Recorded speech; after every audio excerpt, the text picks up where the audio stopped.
side, they'll be the first ones in here. Yep. So let's see if we can get anybody going from that side. Mark's usually pretty good about popping in. So I try to, but the that timing, I know it's the timing, man. I know. timing and it's like time good for you. I'm usually in the middle of dinner. The problem is, what do we got? About 2 hours between us? Yep. So that's the problem. So when I'm winding down, you're just getting in and trying to get something to eat. Or if you're winding down, I have a glass of brandy and I'm staring at code. All right, let me see if I can get this to feed. I'm on my other channel and it's not broadcasting it though. Should be. All right, let's reload it. Says live. Yeah, that's what I'm getting too. I wonder Wait, if it changed the link when I went live. It shouldn't have, but I guess anything's possible. says the stream is now offline. Two waiting. It's probably including my.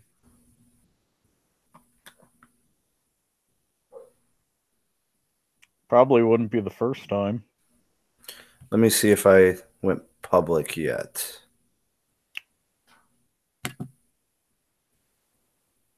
All right, here we go.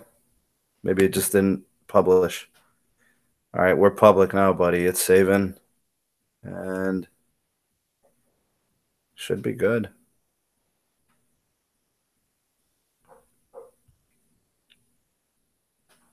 Patreon link says stream offline.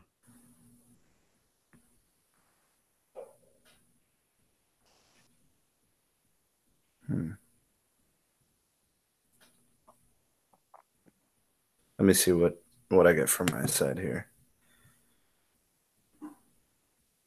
Public.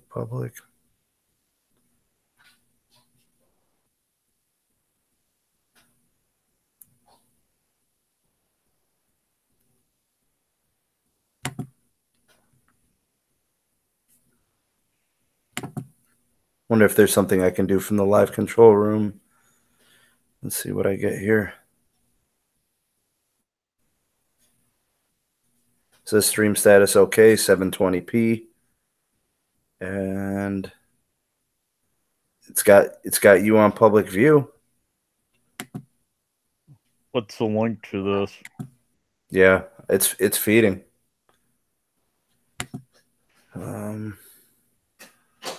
Let's see what we're getting now here. Guys, I clicked the Patreon link. It says offline. Pete, I think we're on, man. I think we're I think we're good. I think we're good. I think we're feeding. It says live now. I'm looking at it from a different machine. I see you loud and clear, so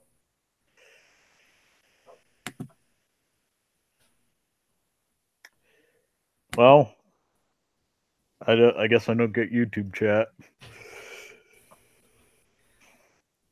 yeah, I wonder if there's a way I can. How do I assign that to you? Isn't there a way I can do that? I don't know, try copying the link you're viewing it on, and I'll toss it an edge. Let's see here. Screen share. Nope, I don't want screen share.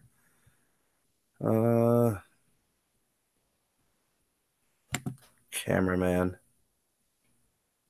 There's like a cameraman app here. I don't know if I want to do any of this. Hold on.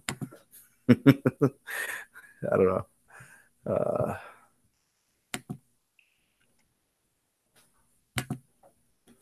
Settings. I don't know. I don't see anything, but we're rolling. We're good. Let's see. If there's anybody in the chat, go ahead and say your formal hellos. Let's see who's in here. I don't know if we got anybody yet. Says one is watching. Let me see here. What if I jump over?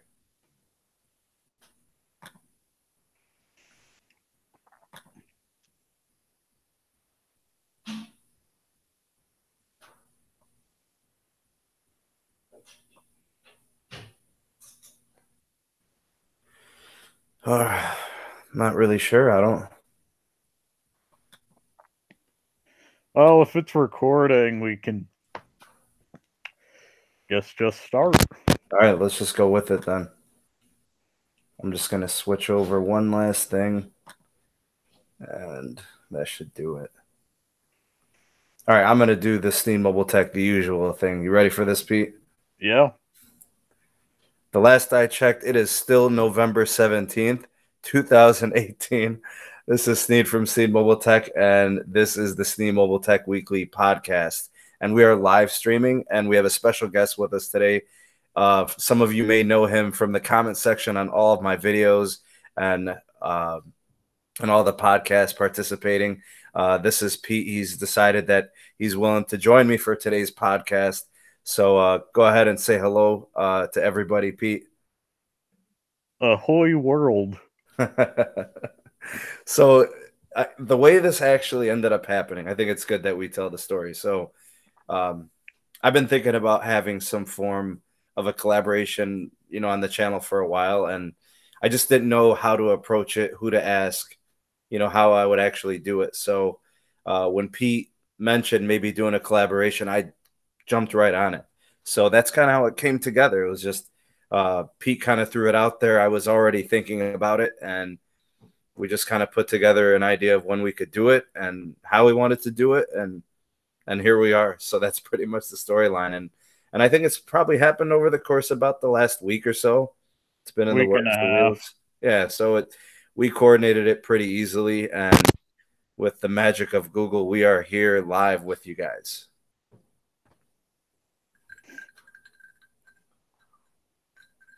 Sorry, I need a little bit of caffeine kick. So we have some topics that we wanted to discuss, and of course, we wanted to do this in a conversation style. I think what we're going to do is me and Pete are going to talk 5G. Obviously, I think we'll start there. We'll talk about the current state of affairs, fixed versus mobile, kind of what's going on with all the carriers and that sort of thing. We're going to talk cord cutting. I know some of you out there definitely appreciate the updates and the news and the info on the cord cutting. We'll talk customer care, which is something I think me and Pete could definitely agree on needs some work.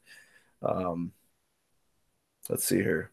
I did want to mention a little bit about Layer 3 TV. I think Pete has some insight on that. He'll probably elaborate on that. We'll get into some of the Spectrum auction news. We'll talk smartphone trends. And I think in terms of smartphone trends, we're obviously all done with 2018, so we'll obviously look to 2019. We'll talk upgrade cycles, designs, and manufacturing. And then we're going to talk T-Mobile and Sprint merger probably at the end to just kind of wrap it up. So, Pete, I think what we'll do is starting with the 5th generation networks, just kind of give me your perception. I don't know, kind of your outlook on, currently what's going on with 5G. This could probably blend easily into the auction topic, but basically you got all these analog TV channels going on, and the FCC's like, well, nobody uses analog, so they convert to cell frequency. Current state of affairs, I think the millimeter wave is like the good idea to go with. I think in terms of what they want to do with 5G, they want to get that latency really, really low, and they want to get that throughput very, very fast. And I think although you do have to be very close to these access points, I think the millimeter wave is the way to go, and it's how they can get those two things in terms of performing at what people are willing to pay for that tech. If you look at the way like the cell antennas are laid out, at least in my area, you're really close to 3 in any given point. So you get redundancy. They would be broadcasting a millimeter wave. You'll always be getting somewhere between 20 and 100%. And In most applications, 20% will be more than enough. So at 20%, what type of throughput are you thinking, like in terms of speeds? What do we expect within the next couple of years? We're going to start seeing fixed is obviously well on its way, and mobile is probably within a couple of years. So what are we expecting? From what I've been looking at with the mobile, 20% will be somewhere around 25 megs a second. Nothing on my phone takes anything more than 10 megabits a second. So yeah, that's probably true. I mean, even just full HD streaming probably wouldn't take more than that. Using the layer 3 compression going with T-Mobile, full HD takes maybe 3 megs a second. Well, that's a special case because that is their calling card is compressing that band and not requiring that bandwidth. AT&T, using their DirecTV Now, despite the fact I don't think they should, they do prioritize it for their mobile that DirecTV Now service and all that. Yeah, so even then you can get HD around 12 megs a second for 1080p. I will say though, a lot of people, I mean, I'm not going to say everybody, but I consistently get with Verizon consistently over 25 megabits per second. And I'm just talking 4G LTE. I can typically see 40, 50. I mean, there's times where I'm seeing over 100 megabits per second. So it kind of begs the question, like, if we're expecting 25 megabits per second from 5G services, what are we really getting then? The lack of deprioritization. So it's the capacity, it's the latency. That's truly the advantage. So I don't know if you've tried using like AT&T or Verizon in Grand Central Station, New York. I haven't, but I can imagine. You don't get service. Yeah. The idea with 5G is you will get service, which is revolutionary. Because, I mean, I've been at stadiums, during football games where you have 60, 70,000 people and, you're all on the same tower and there's no connectivity. There's nothing. You're dead. You can't send a text. You can't receive a call. You can't place a call. You can't run an app. Nothing. That's what the idea for 5G at the moment is. The ability to actually use your phone next to 10,000 people.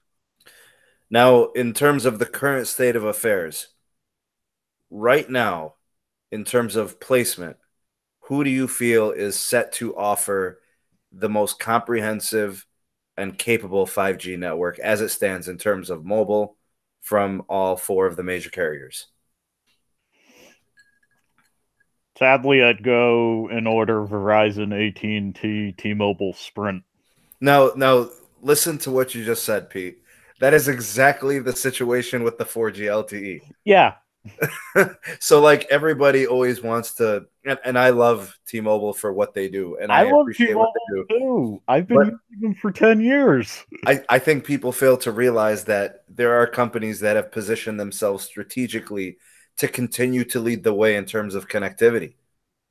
So like, people can rag on Verizon. I hate Verizon. I hate AT&T.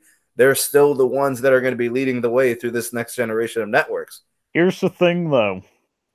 I think if the merger goes through and there are not large concessions, it would be Verizon, T-Mobile, AT&T. You know what? I think 3 or 4 years from now, maybe you're right. Just simply because of the millimeter spectrum holding Sprint had when it was doing 3G and it never really converted over. Was that the WiMAX thing? Yep. Okay. See, I remember this, and I mean, I remember the acquisition of Nextel.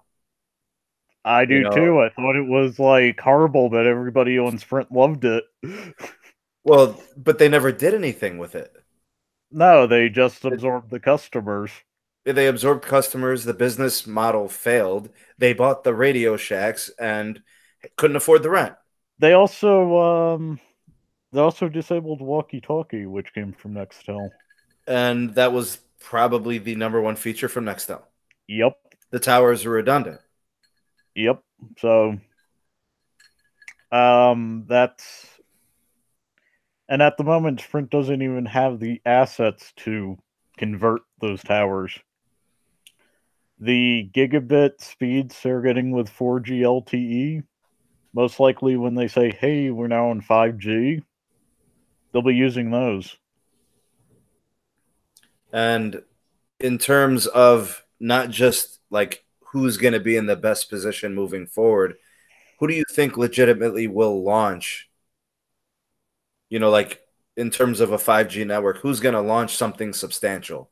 Who's going to say, here's 30 markets, here's 50 markets within 2 years? You know, who's going to be the company to do that? Because my goal is to see this by 2020, right? That's my goal too, and the difficulty with launching a 5G tower is you need a fiber, like a 10 gig fiber line to every single tower. And I have not seen anything from Verizon, AT&T, or Sprint regarding that. Yeah, I haven't seen anything. Or actually, I've been watching like a hawk, and I haven't noticed anything. T-Mobile investors meetings. They're Neville Ray says whenever we launch a new tower, we put a fiber line to it. And that's the only thing I know about cell carriers doing fiber to tower. So but that means when they build a new tower, they need new fiber. But they're not putting in fiber on old towers. Not all the time. He's not implying that. You get what I'm saying? See, Yep. Sprint is telling us we are upgrading towers currently with hardware, and they are going to be software upgradable to 5G. Yep. So when they tell us that, that gives us hope that in 2019 we have something from Sprint. Yep. I just don't see them having the capital to push through it. Their capital investment, I think it's gone up, I don't know, I think it went up 10% last year. Yep. Or maybe a little bit more, maybe 15%. So they're up a little bit, but then they're going to be down because their numbers are down. And if you've noticed, they're doing a lot of switch to Sprint, you get free service promotions. Yeah, they say they're not going to do it, and then they do it again. Yeah, and I think that's just to inflate the stock prices. Saying, hey, we have this many customers, we're evaluated at this. Now, I know this is a can of worms, and we're going to talk merger at the end, but this is when Sprint claims to the DOJ that we won't make it, we don't have the business, we're going to fail, we're going under. Yep. But then they're at the same time they're playing games with stocks. They're trying to get people to buy in on them. Yep. How do you what is Sprint doing? Panicking. But like when you think about the business plan, you should have a plan going into a fiscal year, a fiscal quarter. Here's what we're doing. I feel like it's like a rat race, you know, and they really don't know what they're doing. Quite frankly, I don't think they've been doing what they've been doing for at least 10 years. I thought it was a big mistake when they did the whole Radio Shack thing. I thought it was a big thing when they approached LTE completely wrong. Yep. Actually, that was probably what did them in. And that was about 9-10 years ago. It was the infrastructure of LTE. Yep. So they have failed at LTE. They've admitted they failed. Well, they've only admitted to one group of people, and that's the DOJ.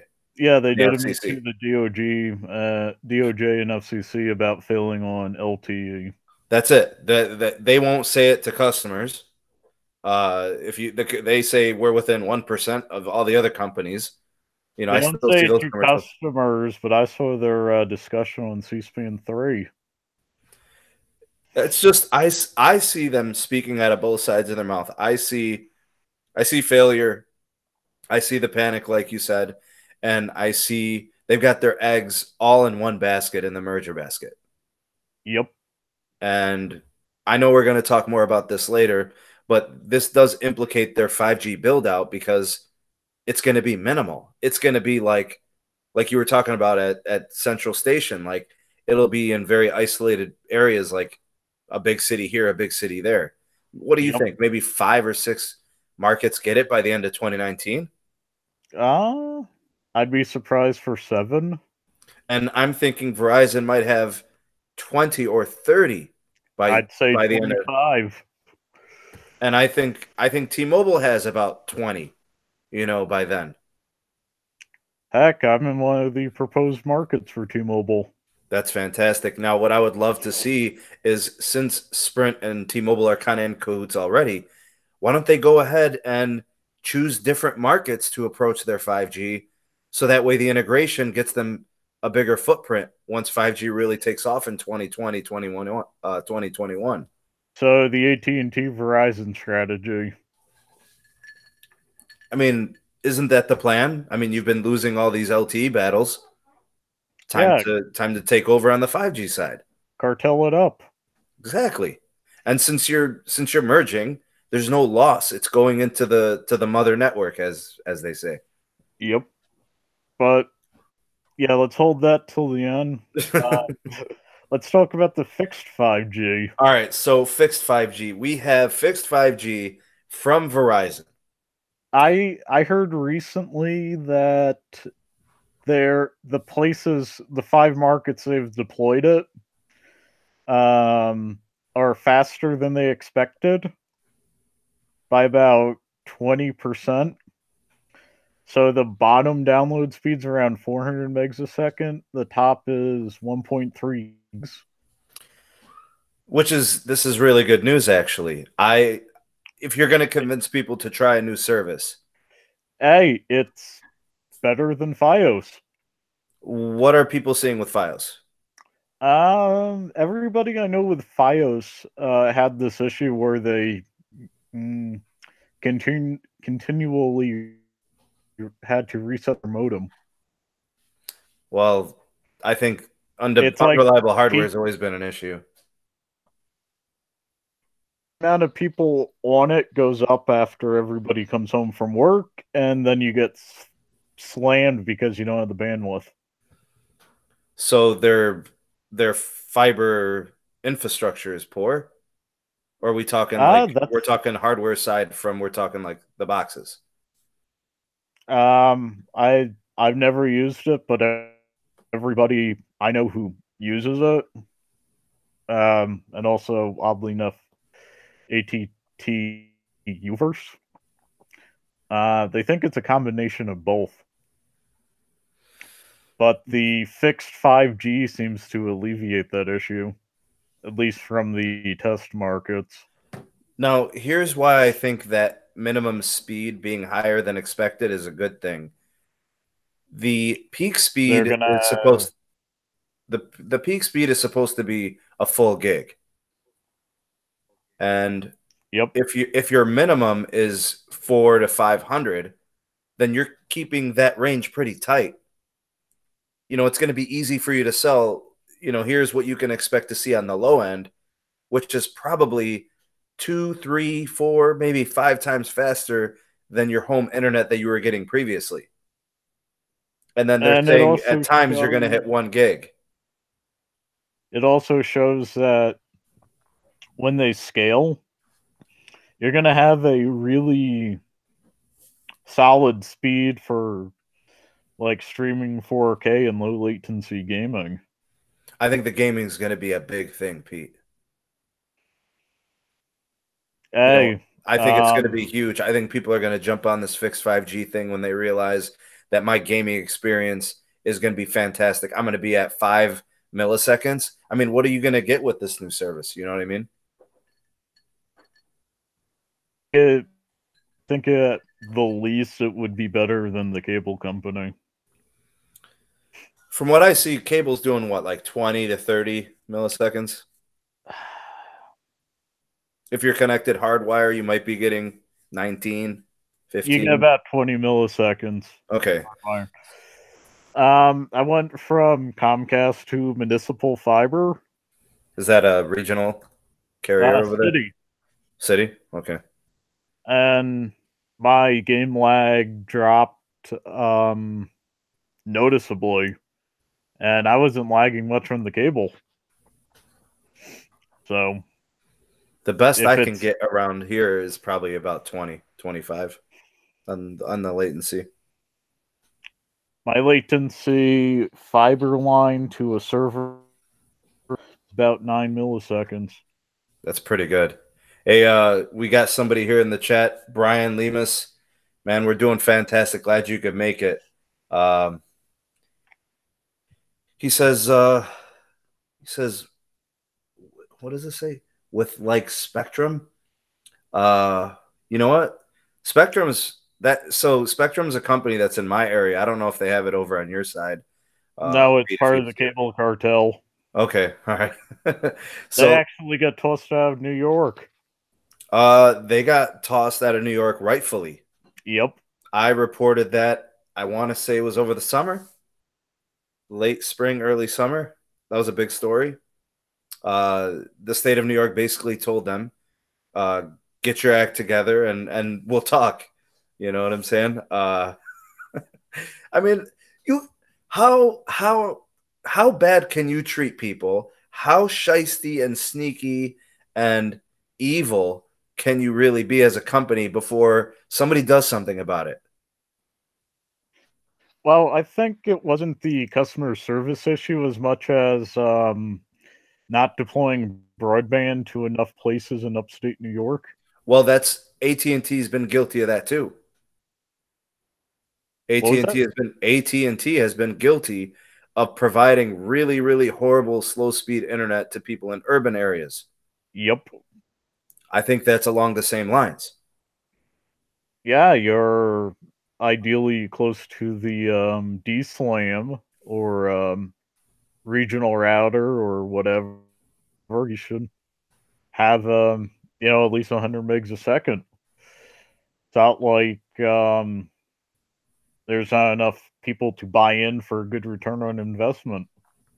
Yeah, I can't wait for this fixed 5G to become a legitimate player and competition for the cable companies, because they are like literally resting on their laurels. They have innovated in no way, shape, or form in the last 10 or 20 years. You know, what have they done, Pete? Hey, I'm thinking about 20 years ago, and what they've done is upcharge for HD and 4K.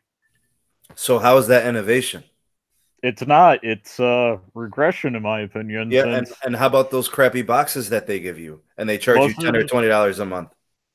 Most of the content's 720p, but they charge you an extra $10 a month for HD. And they tell you it's HD, but they don't tell you it's 9% of the channels. You know, or they tell you, okay, there's HD and there's all this on demand, and then you start searching through it and it's all extra, charge extra. Hey, that's a discussion for layer 3. We're gonna hit it up with layer 3 for sure. Yeah. How about we merge the fixed into the cord cutting and cable, since they're pretty much the same thing. Yeah, let's do that. So, I believe you brought it up in one of your videos. The idea of like T-Mobile using layer 3 for a rural TV platform and fixed 5G to middle of Nebraska. I think that's a good idea. I think it's a terrific idea. I think what they can do with these little pockets in rural America is to get these people some service, both on the TV side and the internet side. The fixed 5G takes care of the internet side and then provides the medium, right, the highway for the TV service. Yeah, if I could get a consistent 300 megs a second in nowhere Philadelphia or no, nowhere, Kansas or something. You said 300? Yeah, like 300, which you can get with fixed 5G. Of course. I'd have no issue moving there and incorporating my business there. Interesting. So that gives some very unattractive technological cities and regions a chance Yeah, to get businesses to grow from where they start. yeah, it's like if you have good internet infrastructure, there are a ton of people I know who just telecommute. It their cost of living is lower. Um, you get the same services like Amazon out there in the post office. Well, So you don't ever want to feel like you have to get out of a place to have business growth. yeah, You know, you don't want to so feel like, oh, I'm trapped, you know. yeah, if you have a small town America where you can get like even 200 megs a second for a couple people to use as business, the entire country becomes more appealing. And I think just in general, regions become more productive. Oh More yeah, things can get done. And then, you know, you don't have these disconnects. You don't have, like I've talked about on my videos several times, you know, the disconnect in terms of technology potential between technology hubs like Houston and Sacramento and Indianapolis. yeah. I think there was a place in North Dakota where they did city fiber, and I think it's one of the most productive places in the state that's not a Boeing or Lockheed Martin manufacturing plant. Is it in Florida? No, this is in like North Dakota. North Dakota. Huh. Yeah, Interesting. and they have their own fiber network, and there are a bunch of growing businesses there. But see, they're kind of taking matters into their own hands. That's what my city did, You and know, they're not doing it with the help of any corporate, you know, cartel based, you know, cable which companies. which is a good thing. And if you can have multiple cell carriers doing the same thing, You know, you get I've always been a big proponent of regional carriers. They've been disabled from the beginning. You know what I mean? They've never been able to keep up and keep pace. nope. However, I must say I do enjoy roaming on three of them driving across the country. Which provider is that? Union Telephone in Wyoming. There is ooh, iWireless to Northwest. Not iWireless. Ooh, what was it? There's a one that only shows up in Southwest Nebraska, and sadly, iWireless was absorbed completely by T-Mobile recently. I can tell you right now, they got paid. Oh yeah, You know, T-Mobile came with bags of money, and they're like, you know what, we're going to take care of our Iowa service, you know, and our Nebraska service, and all those the surrounding. I think it's like those three. It's the 2 or 3 corners of the state there, yep, and uh, and I want to say they did the same thing with Kentucky with the Bluegrass Company.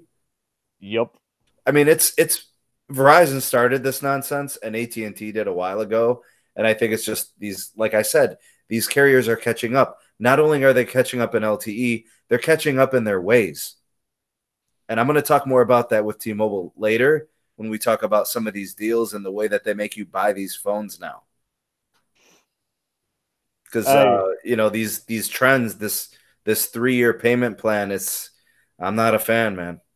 hey, when I picked up a OnePlus 6T, they gave me the option of 36 or 24 months. That's only a $550 phone. So why would you need 36 months to pay off $550? If it was for me, I would have just paid it outright, but I mean, we're already used to $1,000 smartphones. I mean, we're going to talk about that later. yep. But I mean, anyway, we're like jumping the gun, man. We're going to get to all this. All right, So so we've hit cable business models. all right, so for cable business models, in terms of the pricing, I have seen cable pricing probably go up 5 to 10% every year for the last 5 years. The best pricing I've gotten was in a contract that guaranteed a locked price for 3 years. And after that, going to their next promotion. So I think they're basically putting a tax on people who don't want to commit to their broadcasting. So, from what I understand, cord cutting has made cable TV more expensive. Yeah, which is actually odd because a lot of the cable channels have their own like phone apps that require a cable subscription. They do. You have to put in who you pay your bill to. Yep, And log and in and all that crazy stuff. quite frankly, there's a lot of quality TV that Netflix and Amazon and Verve don't have, so I'm not sure why the cable bill keeps going up when they keep broadcasting in 720p. Well, I think they're just broadcasting 720p so they can upsell you to the HD. No, that is CHD. Full HD. Yeah. Yeah. So I've seen pricing go up. I've seen more paying options. So like, they're giving you the basics and then you're paying premiums to get every little thing. They're nickel and diming you on everything. My favorite one from Comcast in Washington is adding an obligatory insurance charge that basically covers you for a technician to knock on your door, but the moment he walks inside, he's billing you. And that fee is probably $40. Yeah. Yeah, probably something like that. I know Comcast recently added $1 for their modem and router rental, which is a net of several $1 million, if I remember correctly. Oh, I'm sure. I mean, it doesn't seem like a lot to us because like, oh, it's just $1, but look at all the subscribers they have. So I actually have like 3 Comcast modems in my stock room, and I sell them to people for $30. But see, what do they do to their customers, Pete? They're gonna say, you're more than welcome to use any other router modem combo, but we ensure that ours are gonna work well. They're optimized for our network and this and that and the third. The last time I set one of them up for someone, they were like, "You really want to give up our product?" It's amazing. Why do you want to stop using it? So and then they tried to upsell me on a mesh network system. Yeah, that's the new thing is they want to get you on a like 3 access point setup. They want to get you like something in a bedroom, something in near a family room. Right. It's like $200. I got a Google Wi-Fi mesh kit. Oh, with the 3 of them? Yeah, last year on Black Friday for $100. That's a great price. And if you think about it, those are well integrated. Google does their thing with software. Oh, it was amazing connecting to my launch day on Hub. And then everything, I mean, all things Google, it right? Just works. Yeah, absolutely. It's the old Apple motto that Google is living by. And to tell you the truth, I replaced my Comcast modem with the on Hub, and I get faster and more reliable Wi-Fi the minute I stopped using the router. Yeah. The Comcast. I think we've covered one of the things that we really hate. This is a true pain point is the whole business model for cable, the whole lack of customer care, not integrating, like to give you perspective, the only time cable cares about its customers is when they lose them. Which is why whenever you have an issue with your bill, you go to the cancellation line. But, I mean, it's literally gotten to the point, Pete, where I've talked to the cancellation line more than customer care. Hey, that's the only way to deal with Comcast. That's the only way they will deal with you. That's true. And I had to leave and get different service, and then they started calling me back. Yeah, I had that for the 8 months I used DirecTV. Pete, they doubled my speed and cut my cost in half when I left. Yep. They doubled my speed and cut my cost in half. So essentially, I had a 4 times the value just because I left. They did that to me in 2012. It's the only language they understand is, oh, you're not spending money with us anymore. Line. Yes, exactly. So yeah, in terms of best options, Pete, what are the best options out there for somebody who wants to get away from their cable in terms of TV? Do you think Hulu. It's streaming services? Do you think it's, some combo of a couple apps? Do you think it's a couple apps? TV? What do you think? Go ahead. It's a couple apps. Hulu, that gets you your basic broadcast channels. Are you saying Hulu Live? Depends if you want to watch it live or not. So you'd be cool going ahead and just doing the rebroadcast on the following day. Hey, most of the time I don't have time to watch it on the day of broadcast. So might as well watch it as if you recorded it. Yep. Gotcha. So Hulu's amazing for that. What's the cost on Hulu? Not the Hulu Live, just the regular Hulu. I have the 2TV no commercial version for $13 a month. So I have the live. I have Hulu Live. So it's all inclusive. It's $40. Yep. And I'm coming out of DirecTV now, which I really liked. But guess what they did to the price? They went up twice on me. So when I was getting a certain package that I really liked for $30, they went up to 40. I said, that's fine. They went up to 50. I cut them off. And I must say that PlayStation View in certain markets is an amazing deal too. So why does the market situation vary for PlayStation View? Is it the local channels? Not the local channels, but the cable channels.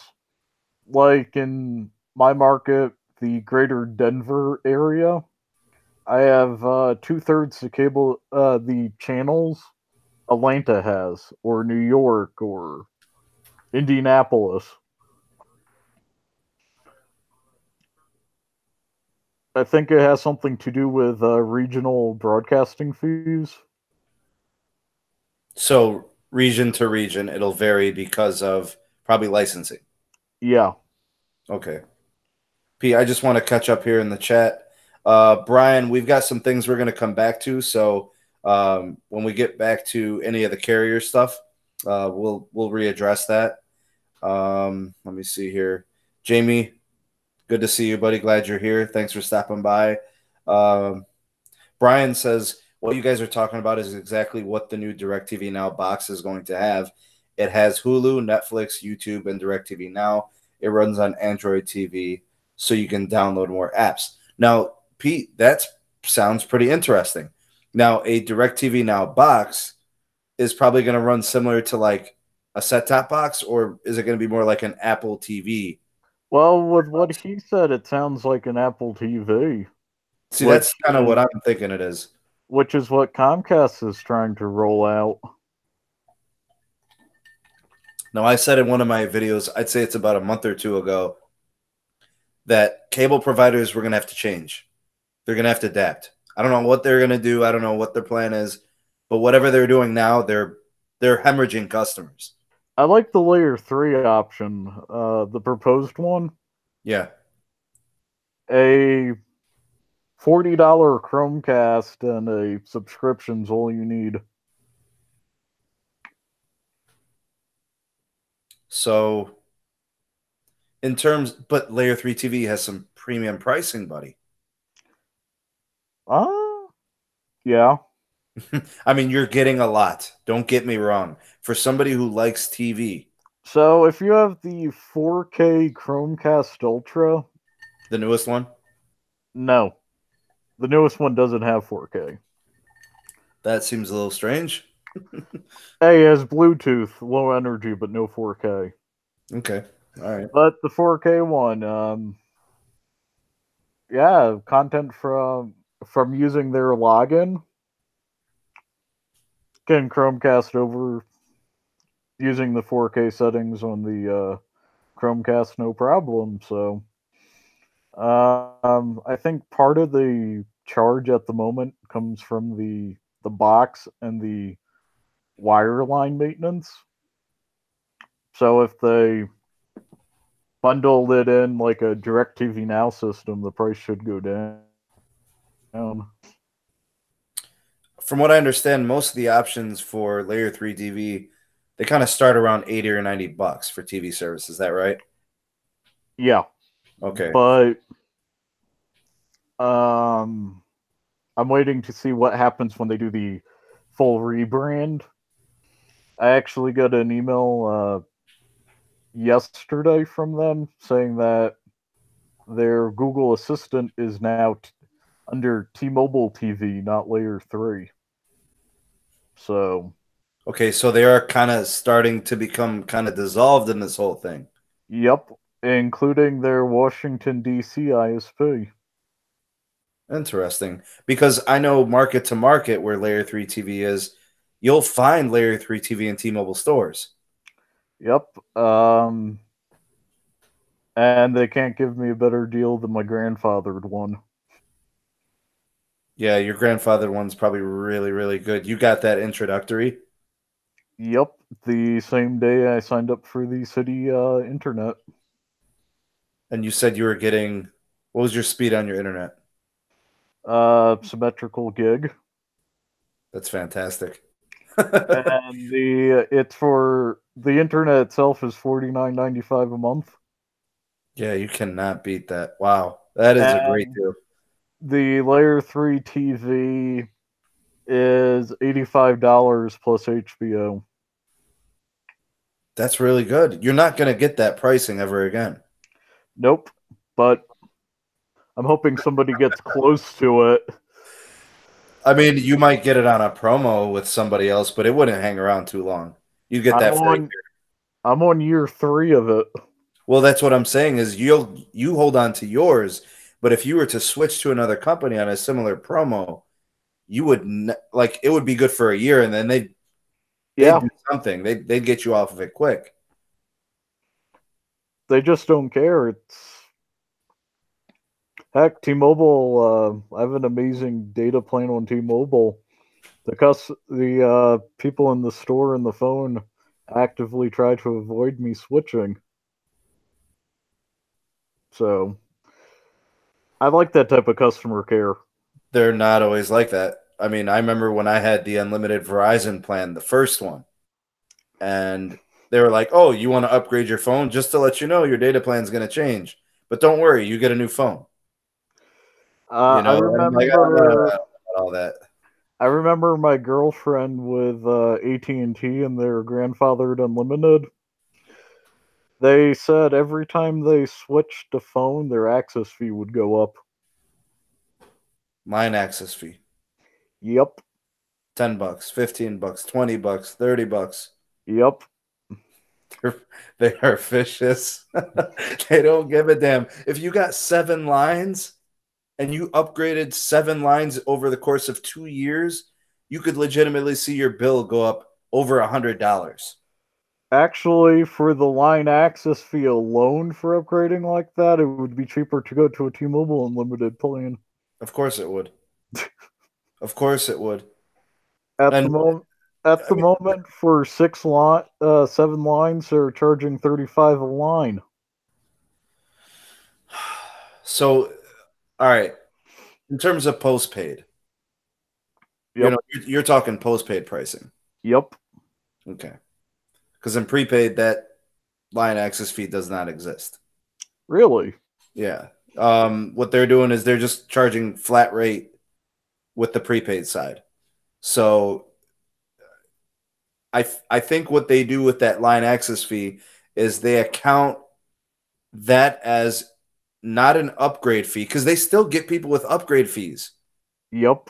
They're still going to charge them the $30 just because you're buying a new phone from them. I mean, I remember having this conversation with a Verizon rep. They're like, just, let you know you're going to be paying the tax on the phone and you're going to be paying an upgrade fee. I paid $15 at T-Mobile for an upgrade. I'm like, I should have just bought this off the internet. Yeah, I mean, it doesn't make sense. I'm literally committing to you to continue to spend money over the course of the payments of this phone. And that's not enough. This Pixel 3 on T-Mobile. They didn't cost me anything to upgrade. I just shoved a SIM card in here. You said you got that from the Google store? Yep. Just shoved a SIM card in and it worked just fine. Now, I want to ask you before I get lost in the sauce here. How was your experience with the Pixel 3 XL?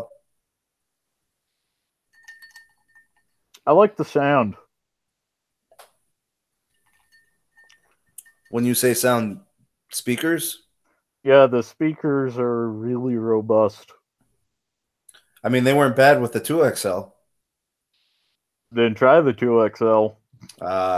See, I went from the original Pixel to the 2XL. I went from the OG small one to the 3XL and no complaints. See, I would have bought, if I was going to be upgrading to a third generation Pixel, I would have got the smaller one. I thought about it. And I know I can, you can disactivate the notch or whatever, but I don't know. I don't see enough in the 3XL to warrant the upgrade from the 2XL. There isn't a reason. It's like going from a 10X to a 10X Max on the iPhone or whatever the hell. Yeah, I would say that's probably pretty right on. Now, you went from an OG Pixel to a 3XL. Yep. That makes sense. Let's get back to this because of the upgrading later in the notes. Oh, okay. Yeah, we keep derailing here. Let's get back to this. All right, so do you want to cover anything from the Spectrum auctions this week? Two things. Okay, go ahead. One thing, kind of odd seeing the main buyers being, well, T-Mobile bought a lot, but that's obvious. But Dish, Cox, and Comcast. I saw Cox. I saw Cox was on there. Dish Network is still buying up a lot. But Dish has a huge portfolio already. Yeah, and quite frankly, I think what they're trying to do is start a NVMO like Comcast. Now, if they're going to do that, that will happen very easily. The FCC will not turn them down. Nope. The FCC supports that tremendously, but they do put a lot of anti-competition framework into those agreements. Yep. Because it's the same thing, like you said, with what is that service called? What is that one that they do? Time more. Is it Charter? Charter. Charter's got one. Charter and Comcast. And Comcast has one, and they're exactly the same thing. They get these Wi-Fi hotspots in these places. They use Verizon as their backbone, as their roaming partner, and there are a couple others, and they use Sprint and AT&T, but yeah, in general. Well, I'm talking about those two specifically. Yeah, those two specifically. Yep. And they set the same parameters: 480p on the video, 20 gig, data prioritization, soft cap, blah blah. It's exactly the same. So if Dish decides to do this, they will essentially look just like those other two. Yep. So what does having all of that spectrum do for you? What I mean, are they going to use the spectrum for 5G? No idea. See, I mean, that's what I would propose is The only reason you'd be doing this, it must be for 5th gen networks. I could see for 5th gen networks, but based on where they're buying it up, it's like you service the entire U.S., but you're only working in Dallas for 5G. Well, Dallas is considered to be one of those tech hotspots. Yeah. You know, Indianapolis, Sacramento, Houston, like LA, you know, like these are tech hotspots. So I get that, you know, from a geological standpoint, like, or a geographical standpoint, I should say. I feel like that has to be what it is because they've been hoarding it and doing nothing with it up to this point. Like, were they waiting for the next big thing, is what I'm saying. And this goes to my next point. I think these auctions are simply because the one proposal I could get behind regarding cellular infrastructure from the current administration. Someone said 5G is so important, we should just nationalize it. I mean, that was a big thing early on in the Trump administration. Yeah, and quite frankly, I think that would be a good idea. Compete on features, not coverage. Well, it would help us. It would help everyone. It would help the consumer. But they're basically auctioning it off so they can maintain the FCC's operating budget. Okay, so this is a political thing. This is what happens. You have the FCC, which is doing one thing. Yep. You have the carriers, which are doing another thing. Yep. The FCC truly advocates for the carriers, if you ask me. They do. Okay, now, in some places, their FCCs, you know, their governing bodies, do not advocate for the carriers. They force them to innovate, and they force them to show and prove before they provide. Yep. Here, the chairman of the FCC is a former CEO of a carrier. Business lawyer for Verizon. Okay. So, Ajit Pai, we're talking, right? Yep. The only time I've ever heard him say anything negative about a carrier was in the last few weeks, where he was talking about the whole hurricane restoration of service issues. Yep, that was the only time, and oddly enough, he repealed the Obama-era regulation that would have set it up. Yeah, right away. I mean, they would have been forced to restore within days. Instead, it took weeks. Some areas, months. Isn't that ironic? Yeah. It's interesting. He did what he was dogging them for. It was his doing. Yep. So there is the FCC side. Now, if you look at some of internationally, you look at what China is doing. Their 5G is going to be national. Yep, and they only give the meat to the service providers that can run on it. Now, in the chat, we've got Mark. Glad you could be here, Mark. He says, I can't really see Indianapolis being a tech hotspot. But Indianapolis seems to be listed continuously on all of the 5G markets. It had a lot of dark fiber up until the housing crash that the providers are buying up. And they're repurposing it? Yep. For usage? That's actually how Comcast started rolling out fiber networks too, buying up unused fiber lines from municipalities for pennies on the dollar. Oh, I'm sure they were getting it like the Louisiana Purchase. Oh yeah, and that's why they bought Alaska. Is a hot spot.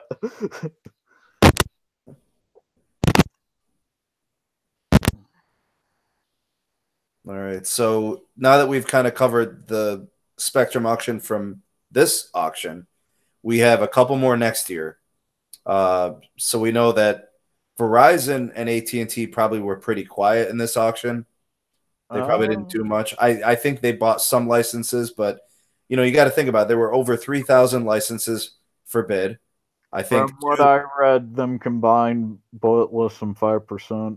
Yeah, that's what I understand. Now it was over 3,000 licenses were on auction.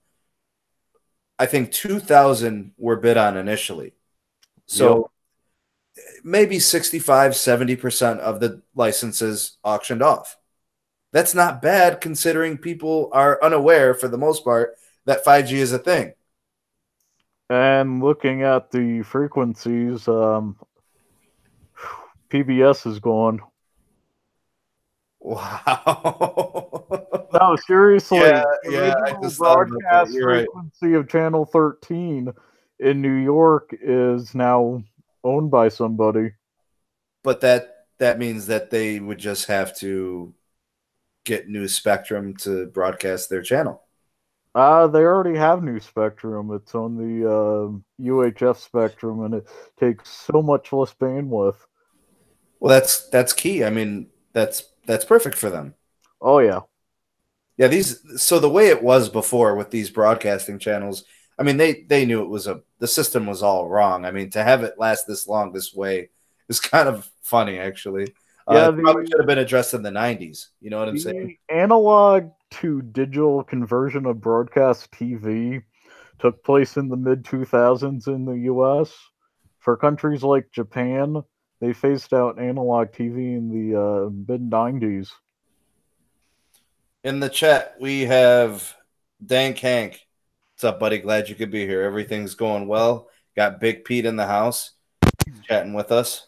For those of you just kind of stepping in, Pete is the resident expert here on sneedmobiletech when it comes to the comment section. Whenever we need a little knowledge on some things in terms of the history of the cable providers, as well as just currently what's going on with the carriers. So he is a dedicated and committed patron, a very active member here in the comment section, and he's joining me here on the podcast. So glad we could have him. And for those of you just coming in, that's who you're seeing there. So are we down to the $1,000 smartphones?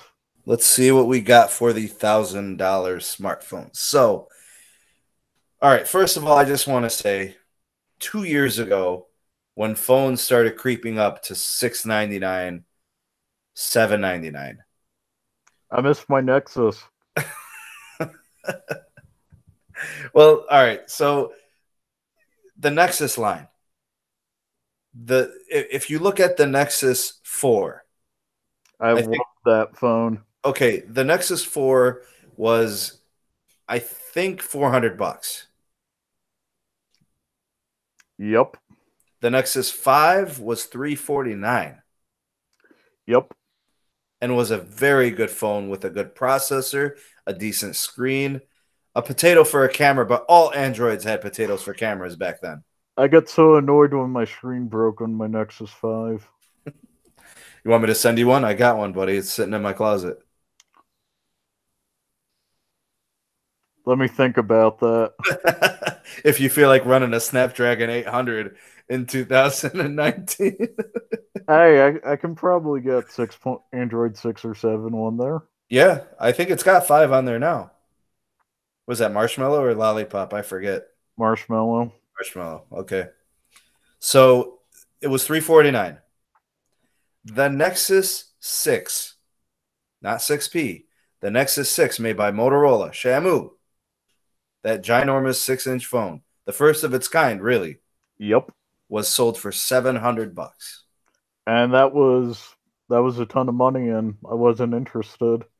I couldn't afford that phone. I was used to spending the $300-$400. I was working at Apple Care at the time. I couldn't buy that. Now, I wanted it. It had small-ish bezels. It had dual front-facing speakers. It had the, that stock Android software operating system that I loved. That's the best feature of the Pixel line. But I could not afford it at $700. So I stuck with the 5 for a while. Stuck with the 5 till the screen broke. Then I got a Note 4. So you went to a Note 4, and I went to a Moto X Pure Edition. That was my trajectory, which was a great phone. And to be honest with you, it was a Nexus. Yep. Motorola was doing amazing things with their operating system, which essentially it was like karate chop for the flashlight, or the camera and all that stuff. It was like 4 things, and it was basically stock. Was that when Google owned Motorola Mobility? Okay, so Google bought Motorola in 2012. Yep. And then they got their hands on their phones in 2013. And then they worked on their phones for like another generation, and then it was over. And then they sold it to the Chinese. They sold it to Lenovo. But just the smartphone side. They kept all of those technology patents. Yep. The things that truly mattered to Google. And they didn't make money on the purchase. Actually, in some cases, they're no longer making money on the patents. But the idea was to have the patents as protection. Yep. They were going to use the same features, but they owned them. On the software side. So, yeah. And that was the same time, and this is going to circle back to the Google Pixels. That was the same time that Google purchased the camera team.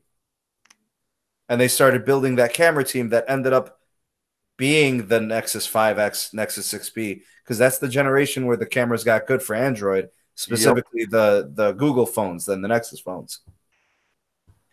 Now, oddly enough, I think most of the software patents Google picked up from Motorola Mobility are now free for Linux. So they're royalty free. Only if they're used in Linux.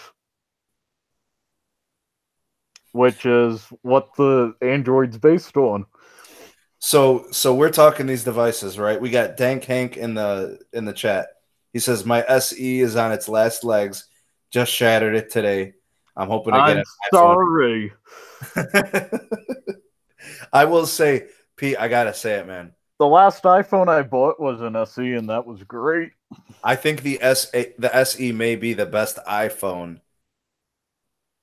out of probably like the last 5 generations. I have to agree.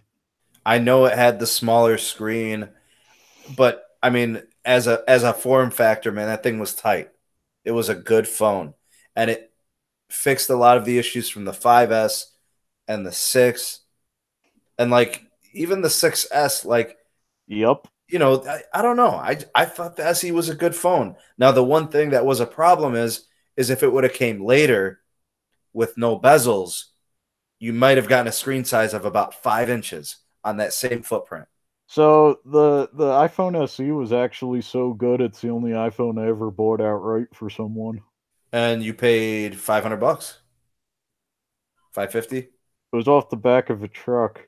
We're gonna play that game, Pete. Nah, it was $250 refurbished from Apple. That's a fantastic deal, and that phone is still to this day receiving software support. Yeah, the guy actually got 12.1 on there. So now let's circle this back. So we've been talking about these phones and their prices, right? So the Nexus 6 sold for $700. The 6P was like 5 something, 550, 599. That range. The 5X was $399. Yep. You might have got it on a flash sale for $250 or something, $279. If I was looking for a phone, I would have gotten into one of those. Now, the OG Pixel came out in 2016. Yep, I think I paid $650 for it. $649. If you upgraded the storage, you got it for $749. I got a day one at $650, and I was so happy because they sold out like 5 minutes after I bought it. So you must have ordered yours from Google. Yep. T-Mobile doesn't sell them. I bought mine from Verizon. And they had plenty of them. They had plenty of them. Now, that phone was $649. I upgraded the storage to $749. It was at that moment in time I knew, Pete, the prices of phones were about to go up because previously phones were at about $550, $600 for the flagship. Now they're pushing $650, $700. And then I saw the iPhone, I don't know, was it the 7 Plus at the time? Or maybe, yeah, it was a 7 Plus, maybe the 8. But they were $700-$800. And then the 10 came out. And it was $999. And it was $1,000.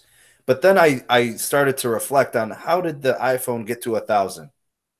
And that's because Samsung had the Note going for $850, then $950, and then they hit the 1,000 this year. I mean, I paid $750 for my Note 4, and I thought that was outrageous. The Note 4 was $750. I think it was through T-Mobile financing. I want to say the Note 7 would have been that. I don't know if the Note 4 was, but maybe it was. It's possible. It could have been $650, but it's possible. Because the Note 8 was $950. Yep. And the Note 9 is $1,000 to start. The Notes have been creeping up in price, and then for a period they went down, and now they're creeping up again. Now here's the thing, Pete. I don't care which phone is $1,000. They're not worth it. Yeah, I personally think they're bad for the industry. For somebody to say, if I want a good phone that's going to last me a year or 2 years, for them to say I have to spend $1,000, it's a sad state of affairs, man. When people ask me what a good phone is, at the moment I've been going for the OnePlus 6T. It has amazing features, an amazing processor, really fast charging, and it's $550 stock. Now, there's a lot of people that say at $500 you can get a great phone. I agree. $550, $500. Yeah, I think, and actually, if you are willing to do the homework and do the investigating and the research, you can probably meet all of your needs and get a decent camera for $300. Yep. Not a great camera, but a decent camera. It'll take 1080p, but 30 frames a second at recording. And if you're willing to go back a generation in iPhones, so stay one generation back. So now the XS Max is out and the XS, right? If you want to go back to a 10, you could spend under $900. And if you want to even go cheaper than that, for $550, you're getting an 8. Yep. And the 8's you're running iOS 12, right? I mean, 8's a pretty solid phone too. It worked out all the kinks from the 6, the 6S, and the 7. And it doesn't bend in your front pocket. Oh, man, the iPhone 6. Oh, man, the iPhone 6 Plus. I mean, go look at any remaining iPhone 6s out there. They're bent. The one I have in my drawer is bent. My girlfriend had one that was so bent the screen came off. Yeah, I've seen that. Every iPhone 6 I see is bent. Or, has touch disease. Every iPhone 6 I've encountered, I've looked at them when they're like, hey, this is broken. I want a replacement or whatever. Even, can you fix this? I'm like, yeah, go online, go to eBay, find an unlocked iPhone SE and buy it. Fixed. Yeah, the $1,000 smartphone, I guess it was inevitable, man. I guess it was inevitable as long as people were willing to spend. When they went up to 600, when they went up to 650 and 700 and 850, it was just a matter of time. Hey, I'm just happy I could afford the Pixel 3 XL. So you paid $849. $879. $879. Okay, $879. And it's a business expense. Okay. And in terms of the experience, Pete, what can you say about that going from the OG Pixel to the 3XL? Pokemon Go loads faster. Is that it? Are you going to drop the mic on that? Yep. That's the revolutionary feature. Pokemon Go loads faster. So what'd you do with your OG Pixel, man? I have it in my desk drawer, staring at it. Sometimes I take out a power brick and power it up. And so you're not the type of guy that sells the old stuff. You just keep it as Backup. backup. Okay. Something happens, I want something full back to. See, I'm a reseller guy, man. If I ever need a backup, I'll go buy a backup. Yeah, I'm a reseller guy. Now, in terms of brands, Pete, smartphone brands, I only see a few brands that really matter. Yeah, I kind of wish Oppa had a bigger presence in the U.S. So here are the companies that I think matter right now in the U.S. Apple, The trendsetter, Samsung, the other trendsetter, and kind of sort of Google. only kind of, sort of. Kind of sort of. I'm going to give them that because I feel like they have grown from generation to generation and they have so much money they're not going to fail. You know what I'm saying? Hey, have you tried your call screening on your Pixel 2 XL? I haven't got the update yet. Oh, that's fun. I can't wait for that. So I'm looking forward to that. Now, worldwide, you mentioned the company Oppo. Yep. And we have Huawei. They're basically the same thing, but under a different name. So the OnePlus 6T parent company is Oppo. Yep. And now we actually see the OnePlus 6T. Well, OnePlus 6 as a company as actually making a dent in the US smartphone space. They do a great job, and hardware is good, Pete. Hey, I picked one up. I played with it and gave it to my sister. What have we been asking for when it comes to our phones? What do we want? Reliable performance, the ringer working, and a reasonable price. And what does the OnePlus 6T offer? That and a decent camera. So if you wanted a Google Pixel, but you could not afford the $879 for the Google Pixel 3 XL, what do you buy? OnePlus 6. OnePlus 6 ain't paying me. I'm in no way affiliated to them. I'm not affiliated with them, but you can put on the Google Pixel launcher and so close, and it's not even a tease. Hold that thought right there. I just want to get to something in the live chat. Dan Kank asks, which is a better phone? Which is a better iPhone? The iPhone 7 or the iPhone 8? Go ahead, Pete. Ooh. I'd say for value, price for performance, a 7. You're getting IP67 water resistance in both. Yep.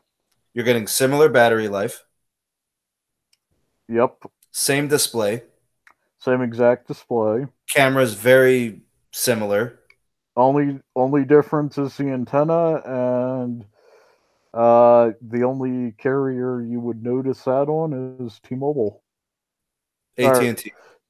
Yeah, AT&T and T-Mobile have. They're the GSM unlocked, the GSM variants. Yep, and they have different. They have upgraded antennas in the 8, but if you're on Verizon, he's on Verizon. I'm almost positive.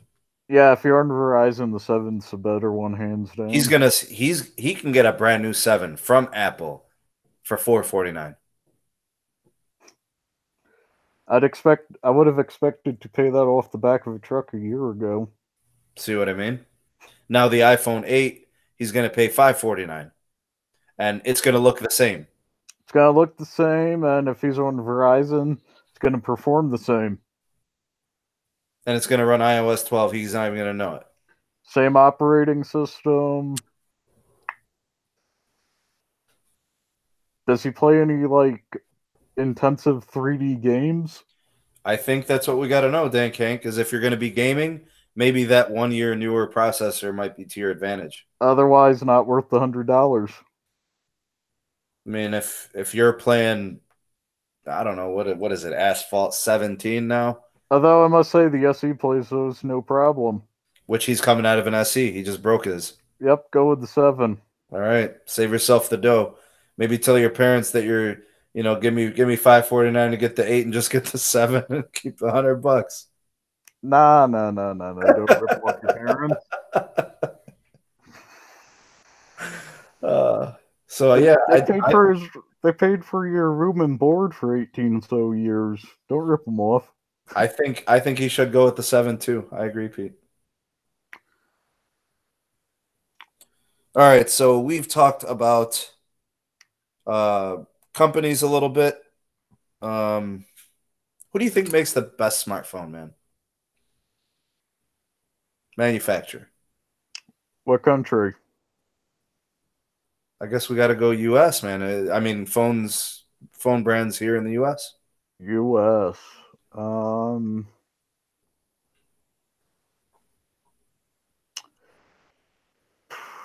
I used to say Nokia,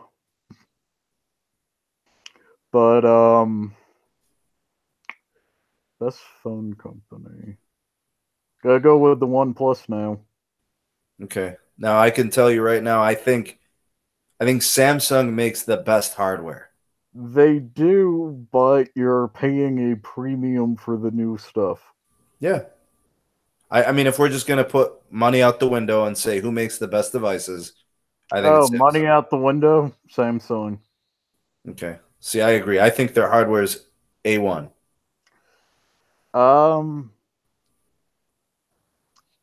Tell you the truth, I would probably have used the Note 4 up until the Pixel 3 XL if it wasn't for the baked-in Samsung apps.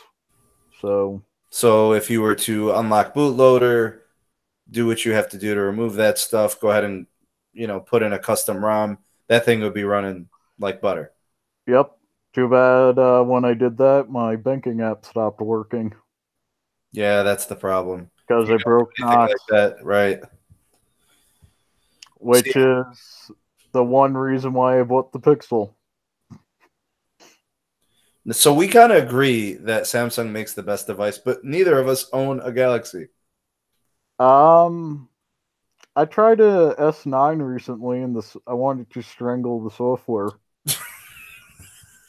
But you're coming out of a Pixel, man.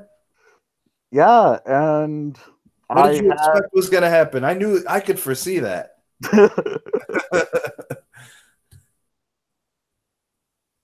Better battery life and I don't know, less intrusive software because I was told it improved over time. Yeah, but that's how bad it was, though. Yeah, and it still hasn't improved. All right, so I mean, if Samsung was to get their act together on the software side, they'd have us. All these Google guys, they would have us. If phone makers allowed you to pick between their pre-assembled phone operating system and app store and whatnot, and the option to have Android open source project and install your own app store, I'd be Samsung all day, every day. So Dank Hank says, other than Clash of Clans, I'm not playing any games. Just disappointed because I really like the SE. Yeah, go with the 7. I won't like the larger phone at first. Yeah, he should go for the 7, man. You won't notice a difference on the 8. Yeah. But yeah, if I could get AOSP and my choice of app store on a Samsung, I wouldn't buy a Google. Do you know what I want to bring back? What? The Google Play Edition. Do you remember that program? Oh, yeah. I want the program that had the Google Play Edition of every flagship. The HTC One. The Samsung Galaxy S5. All these different manufacturers of Android devices. I want them to offer their version of their software, and I want mine. Or at the time that I buy it, I can choose which software system is there. Or go into the bootloader and say, I want this software system, I want this default one, or I want yours. Well, what if okay, so if I don't if I'm not tech savvy enough to do my own, No, this isn't a flash. It's on the phone. Just hold down these two buttons. Well then I'm into that. Yeah. And since the files are emulated mount points on an SD card, you can share the files. That could work. I would be into that. I'd be a Samsung fanboy if I could do that. We got Riley in the chat. Welcome, my friend. Glad you could be here. Thanks for stopping by, buddy. Long time no speak. Got some people popping in here I haven't seen in a while. It's good to see him out here, Pete. It's good. All right, so let's go to upgrade cycle. Oh man, go ahead. You could start with this one. Annual's the worst idea ever. You should design. Manufacturers should design phones that last for at least 2, and could reasonably last for 4. If you're paying $1,000, you don't have $1,000 to burn annually. Now, a 1-year upgrade cycle, that's a person's preference. Yeah. That's a person giving in to temptation. That's the sheeple model. So when people are going from year to year upgrading, and honestly, I don't know if they're incurring any debt or if they're just in a lease. I don't know. It's probably a mixture of the two. Okay, so I'm not into having debt from a smartphone. You know, I'm not either. So I find the 1-year upgrade cycle to be pretty outrageous if you're buying flagships. If you're buying, a Moto G6 annually, I get that. Because you're going to get an upgraded processor and a camera improvement. I remember when I was using Singular and I got this brick Nokia. That thing lasted until I got pissed off with AT&T. We're talking about these upgrade cycles. I want to read some of the live chat in here. So Brian says, I believe there are a lot of folks that want 12-month upgrades. I have the iPhone upgrade program. For that reason, I only pay 50% of the phone value every 12 months. But you walk away with nothing. You don't own the phone. You have to turn that in, right? You're not developing any equity or anything on that. You're not developing any equity. You're not incurring any debt, but you're basically essentially leasing it. Like you're renting it, actually, I should say. Brian also says that he believes that Google will be doing this soon. Sure, why not? I mean, follow the leader. I think that's very possible.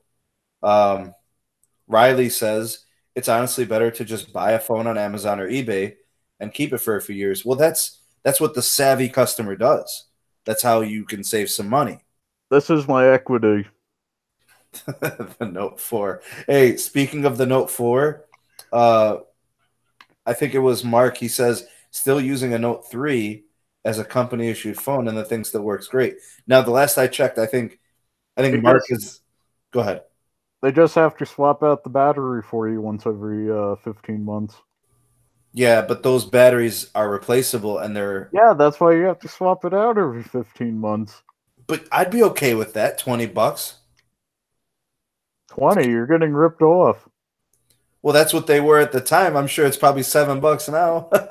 When I replaced my Note 4's battery after 2 years, it was 15. I got a charging case. Well, it's good to see the prices have dropped. I mean, you'd expect them to after a couple years. So yeah, I mean the annual upgrade cycle, unless you're on some kind of a program that keeps you in the newest model, I mean, it's just crazy to see how much money you'd be wasting. Now 2 years. 2 years I think is pretty standard, wouldn't you say, Pete? Yeah, that's reasonable. I mean, you'd keep getting fabulous iPhones if you went from like the S5 to the 6S to the 8. So people getting out of the Samsung Galaxy S7s, S7 Edges, they're all on S9s now. Yep. people that are getting out of And Note 5s. They're all in Note 8s right now. Yeah, and it's like the annual turnover is a marginal upgrade. You're not going to get a killer app compared to last year's model on that. Especially with, say, the Pixel 3 and the Pixel 2s. Every amazing feature on the Pixel 3, aside from calling restaurants in certain markets, Right. is available on the Pixel 2. No need to upgrade.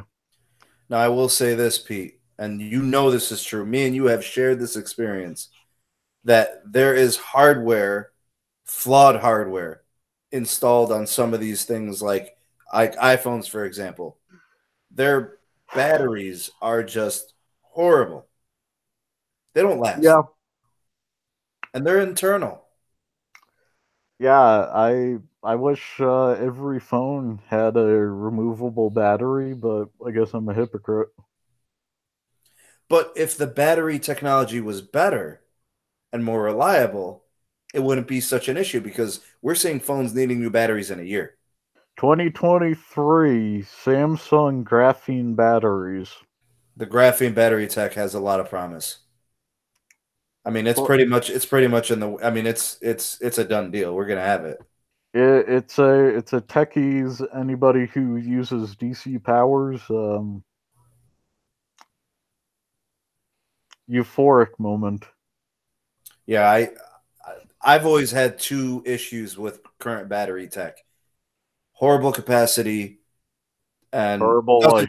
and just the longevity is just not there. You know, I've replaced, I don't know, 50 iPhone 6s batteries in the last year, 2 years. You know, the 6 batteries didn't make it. You know, you're getting a year out of these batteries, and these phones are taking you 2 years to pay off. Some cases 3. Let's talk about 3 years of payments, buddy. T-Mobile's doing it. Go ahead. Doesn't AT&T also do it for some models? They're doing 30-month payments. Same difference. 36. Basically, there are two ways of looking at this. One, if you're part of the group that stays with a carrier, doing 3 years or 2.5 years of payments, it's nothing. It's in replace of a contract, but you're not switching out. You're not changing carrier, whatever. It's a cheaper monthly payment, but you're paying it off for 3 years. However, I do think that phone prices and payment plans should be moving in the opposite direction. I'd rather see 18-month payment plans, year payment plans, not 3 years. But got financed the OnePlus 6T at T-Mobile. They offered me a 36 or a 24-month lease. All right, so let's do a little math. What's the sticker on that phone? Before or after tax? Well, the tax you got to pay at the time of the walkout, don't you? Yeah, so tax is before the tax, like $549, right? It's $549.95. Okay, so $549 and a 36-month, you'd be at $15.25 a month. Yep. So if you were to go 24, you're at almost $23. Yep. So we're talking $7 or $8. Now, if you go for a 10X Max at $1,400. Okay, so we're gonna max out storage. Yep. We're gonna go the 10S Max. Yep. So we're looking at, is it $1449? Yeah. And we're gonna put that over 2 years. Yep. $60.38. Which is a lot for paying for a phone, in my opinion, but that's a really expensive paperweight. There are people, Pete, that are paying less than $60 a month for a month of LTE service. Yep. And I'm not talking about like a family plan per line. I'm talking like it's one line. One line. So if you put that $14.49 over 36 months, it drops down to 40. Which is more reasonable, in my opinion. Well, to me, honestly, that's probably the only way somebody could afford that phone. Exactly. And what is that phone going to look like in 3 years? It's an iPhone. It's going to have 2 shattered screens. The back glass will be broken. That glass sandwich. They have a glass sandwich, man. The digitizer will be cracked, and well, actually, the jump insurance with T-Mobile on that's obligatory, and that's an extra $30 a month. However, it's a $9 copay to get the glass fixed. So it's, a $70 phone, but when you shatter your glass sandwich, costs you $9. How you gonna call your mommy and say I broke my glass sandwich? If you broke your glass sandwich. That's what the landline's for. Oh man, we're gonna fall back on the landline. All right, so I'm just catching up in the chat here. Riley says phones are way too expensive. I mean, I'd say that's pretty accurate. They are pretty damn expensive. I mean, we just talked about a $1,400 phone. I think even the Galaxy Note 9 probably goes over 1,000, right? Yep. Is it about 1,100? What's about 1,100? The Samsung Galaxy Note 9 with any type of storage. That with a. But yeah, it's freaking expensive. I think the Google phone ranges from 700 to like 879. Yep. It's it's hard, man. I mean, I remember when you were dropping $200 on a phone and they were putting you on 2-year commitment. I remember when you were dropping 75 and they upgraded you every 2 years for re-signing for 2 years. Well, you're okay. So I'm talking like 2011, 2012. Oh, I'm talking like 98, 2000. Okay, so like I remember the Motorola Razors and shit like that. I have one in my basement. See, I got a few of those, man. I got the Blackberries. I mean, that's what I was paying, $99.99. Yep. Like it was like BlackBerry Storm, BlackBerry Curve, BlackBerry, and $150. Nobody would buy them. I was loving them. $100? Yep. $150? No way. Yeah, I was loving me some BlackBerry. The Curve, the Tour, what else was it? The Bold. Yeah, I had all those. And I was actually amped up for the Priv. You remember that phone? No. So the BlackBerry Priv was the first Android BlackBerry. Oh. Had a slider and everything. It was a couple of years ago. Didn't take off. Didn't really get any footing. And then they came out with the BlackBerry. What is the new BlackBerry called, man? I forget. They got a new BlackBerry. It's got a keyboard and stuff. They're good phones. They're made by HMD. HMD. Yeah. So when it comes to the hardware, so they're no longer Canadian? No. Used to be made by Research in Motion out of Ontario. Yeah. Research in Motion. It would always say RIM on everything. Yep. Where are we at in this, man? We've been all over the place, Pete. We should be pretty close here. So we've talked about the glass sandwich. We've talked about batteries. Is there anything else, features or innovations you want to talk about? Anything up and coming? We've talked about the battery tech.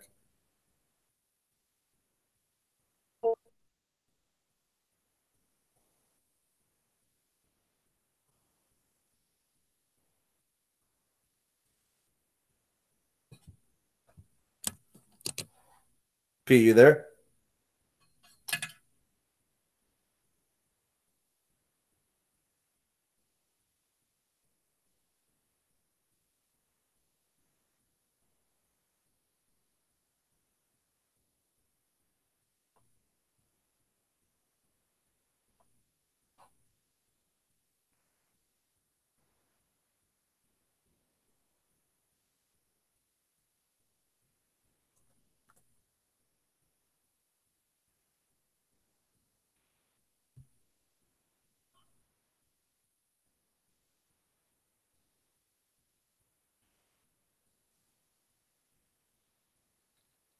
All right, Pete, you there?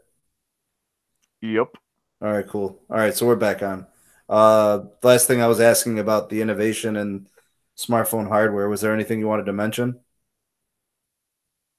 Just I'm disappointed in Face ID. Yeah, I'm not too big on Face ID. Um, I don't really, Well, I can't say that I'm happy in the direction that with biometric scanning is going. scanning, you have a positive rate fingerprint of 1 in 3 billion. For face, you have 1 in 600,000. Hmm.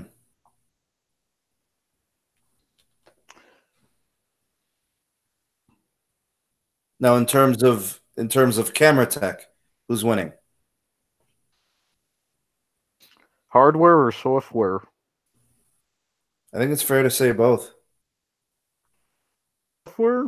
I'm loving the Pixel 3 camera. Yeah, I agree. I think the Pixel's got it going on. Hardware? I've seen some pretty good moto mods. But that's like for, Like, isn't it? well, you can get a professional Nikon camera directly. Well, a Nikon lens onto a moto. Ooh, you know what? Riley in the chat mentioned something, Pete. He said, "How about the multi-person FaceTime now? That's pretty cool." That actually is kind of a cool feature. Like for the typical user, somebody who's got an iPhone, right? That's a It's pretty cool great. It's great. Welcome to feature. I'd say that's pretty good. I mean, I And don't know how often you would use multiple person FaceTime, but I guess families. also, wasn't that disabled in the recent security update on half the models? I believe it was. I believe it was. So, Well, they announced it and then it wasn't available. so You you know, want multi-person FaceTime? Use Android, use Google Duo or Skype. well, I think Skype's always everybody's fallback, and internationally, everybody uses it anyway.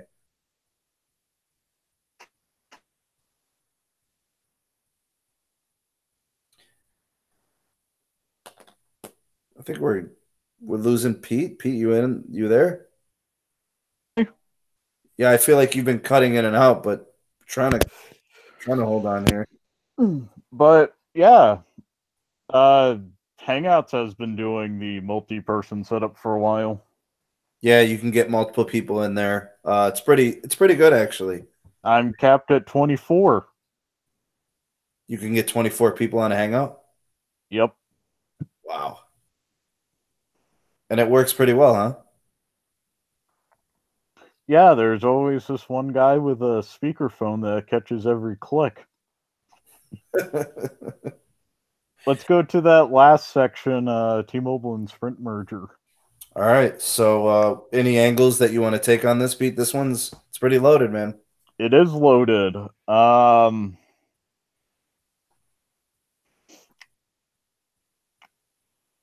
At the moment, the hierarchy for phone companies is Verizon, AT&T, T-Mobile, Sprint. Post merger, it goes Verizon, AT&T, new T-Mobile ranked. Yep. And people compare like going from 4 to 3 with the Canadian market, TELUS, Virgin, and Rogers. No. But they're all three of those are bad, and they have roughly 33% market share. Each one. Yeah. So the idea of having 3 companies rather than 4 being bad for competition and comparing it to Canada proves that cartels like with Comcast, Charter, and whatever other Cox, cartels are bad for competition. Of course. As long as when the Sprint T-Mobile merger gets finalized, as long as they do not join the Verizon AT&T cartel, there will be competition. I would rather 3 cartels than 2 cartels. Yep. But if you have a company that cannot produce negative revenues cannot produce positive revenues year over year, Sprint. You have an issue, and quite frankly, I think if they went under and their assets were auctioned off for bankruptcy, you'd get a squeeze on T-Mobile. I feel like this current situation that we have with the merger, I think people have some preconceived notion that because they're the little guys, it's automatically better. I'm not saying it's automatically better. But there are people that imply that. I'm saying, in my opinion, all the situations with a Sprint that cannot produce profit are bad situations. Okay, so we have established that the problem is Sprint. Yes, and our market is compromised because Sprint is weak. Yes, mainly because they're sitting on assets in frequency assets that they cannot deploy. Pete, who has the most valuable LTE assets right now? Active or inactive? Both. Valuable assets, Verizon. Inactive, Sprint. Overall, Sprint has the potential to do so much. If only they had the capital. They don't have the capital because they have been doing it all wrong for the last 10 years. Yep, which is why they're failing. So they have failed financials and they have horrible business decisions that have costed them the last 10 years and would probably cost them the next 10 years. And because of that, it's also costing T-Mobile, AT&T, and Verizon customers. So now with this merger, we look at this from the consumer standpoint. You and me are of the belief that this is probably going to happen. Yeah, I'd be kind of shocked if it didn't.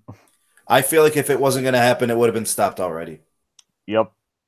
So to me, the 90% probability that some reports have it at, I had that probability 3 months ago. I had it when it was announced after AT&T Time Warner was confirmed. I reported that AT&T Time Warner acquisition, and that's when I knew it was merger season. And the bar for a good merger is if they perform better than AT&T Time Warner. Which they will, right? I mean, yeah, and for all those AT&T customers, I'm sorry that your administration fee went up for buying out Time Warner. And for no reason. For no reason. And your video quality went down after 6 months. I wonder if there are any users out there, any of our subscribers, and I wonder if they do have AT&T, they noticed that and they felt it, like, wow, my bill just went up. Why? Nothing changed in my service. So I'm hoping that when T-Mobile and Sprint get finalized, we'll get Sprint's rich assets being deployed in rural America. So rather than having 0 or 1 option, you have a second option for carrier. Yeah, they need options. I've spent time in so many places where the only carrier available was Verizon. And as a T-Mobile user, I cannot roam on Verizon. Yeah, they don't have any type of roaming agreement. No, I can roam on to AT&T, Okay, those AT&T agreements have been there for years. Yeah, I can roam onto them, no problem. I can roam onto Sprint, no problem. I can't do Verizon.